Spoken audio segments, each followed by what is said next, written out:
પાલનપુરના Haripura Mansarovar road ઉપર ઘરમાં ચોરીની ઘટના સામે આવી છે। મળતી માહિતી મુજબ પાલનપુરના હરિપુરા માનસરોવર રોડ ઉપર આવેલા બાલ મંદિર પાસે જયેશભાઈ રમેશભાઈના ઘરમાં અજાણ્યા ઈસમોએ હાથ સાફ કરતા મોબાઈલ અને રોકડ સહિતની વસ્તુઓ ઉપાડી ગયા છે।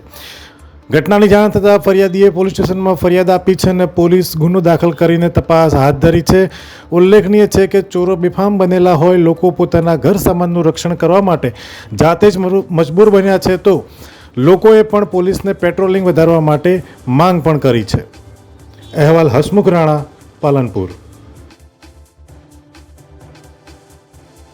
અમે તમને આપીશું પણેપણના સમાચાર। જો તમે અમારા નિર્ભય માર્ગ ન્યૂઝ ચેનલને સબસ્ક્રાઇબ કર્યું નથી તો અત્યારે જ નીચે આપેલા આઇકોન બટન પર ક્લિક કરીને સબસ્ક્રાઇબ કરો અને શેર કરવાનું ભૂલશો નહીં।